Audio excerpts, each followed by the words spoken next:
So mga tol, formal na nga pong nagpadala ng letter sa IBF ang kampo ni Christian Araneta para matuloy na ang laban ni Christian Araneta dito kay Nonshinga. Nakakapanalo lang sa IBF Light Flyweight World Championship kontra kay Adrian Curiel kahapon, kung saan technical knockout sa round 10 ang sinapit ni Curiel kay Nonshinga. Gustong gusto nga po ng kampo ni Araneta na matuloy na ang laban. Tiwala nga po ang team Araneta mga tol na kayang-kaya talunin itong South Africa na kampiyon. Subalit mukhang may hadlang pa sa match-up na yan dahil gustong ikasan ng promoter ng Matchroom na si Eddie Hearn ang laban ng si Binati Nonshinga versus Sunny Edwards. Nasundan pa yan ng i-post ni Oli sa Twitter ang mukha ni Nonshinga at Sunny Edwards. Dahil po sa post na yan, sumabog po sa galit ang trainer ng Omega Boxing na si Julius Erving Jonco o kilala bilang Coach Doc J. Umakyat ito sa live ng channel ni Cuadro Alas It's My Boy at binanatan itong tuta umano ng dayuhan.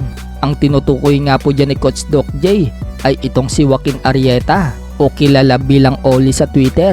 Ito po kasi yung malimit na naglalabas ng balita ng mga MP boxers. Nabanggit nga din po dyan ni Coach Doc J na puting itlog. Shout out ako sa tuta ng isang tuta ng isang dayuhan ba na nagmamagaling. Kaya mas gusto niya pa lumaban si Sunny Edwards kaysa kay CP. Ano ba siya? Pinoy siya or gusto niya yung puting itlog gusto niya? Isigaw mo pa! Uy, bago ka pumasok dun sa boxing ba, matuto ka muna mag-job. Puta rin na, wala ka namang alam sa boxing, ano ba? Namapagaling ka masyado eh. Kaya ka lang napunta. Kaya ka nakapunta dyan sa kabilang kampo dahil wala ka pang bayad sa kaso mo dahil pinailan ka ng case na isang abogado dito, ng isang judge dito sa Cebu. At dahil sa word na puting itlog, may nag-send po ng video kay Silver Boys TV na kanang kamay ni Sean Gibbons. Sumabog po sa galit itong si Silver Boys TV at nag-live bigla sa kanyang FB. Tinira ni Silver Boys TV si Coach Doc J. Dinamay umano kasi ni Coach Doc J si Sean Gibbons. Paliwanag ni Silver Boys TV, wala daw siyang paki sa away ni Coach Doc J at Arrieta. Pero yung idamay daw si Sean Gibbons, pambabastos daw yan at kawalan ng respeto.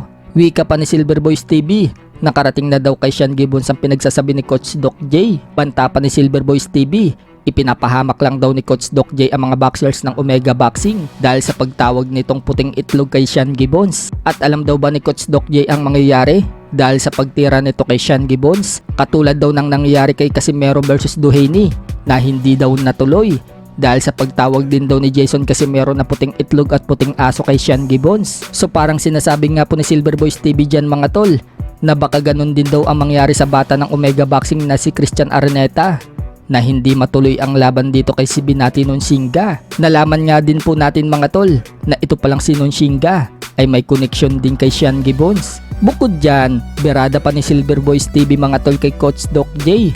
Baka hindi daw alam nito na yung laban daw ni Christian Araneta versus Magramo nito lang nakalipas na January 26 para sa title eliminator. Si Sean Gibbons daw ang nag-asikaso nun.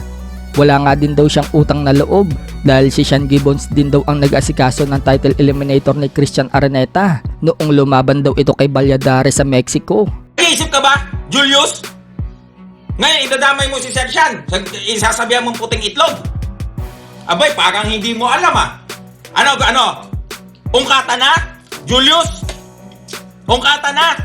O sige, yung title eliminator na, ni Araneta na kami yung utramabaho na pinakiusap nyo kay Sersian noon 2019 against Valladares. Sino nagbigay?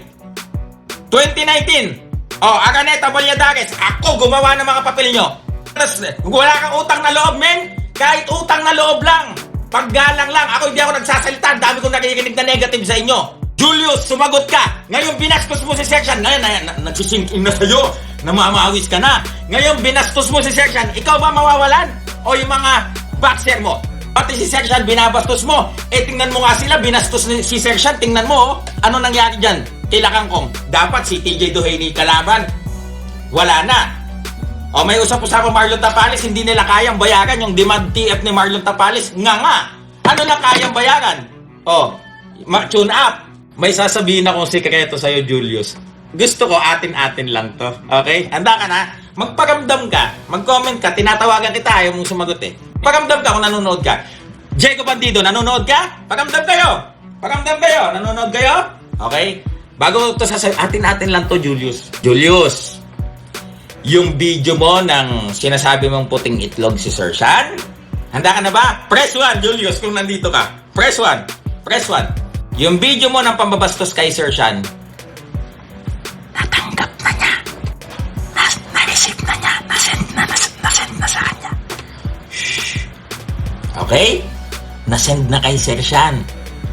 Okay? Happy? Happy, Julius?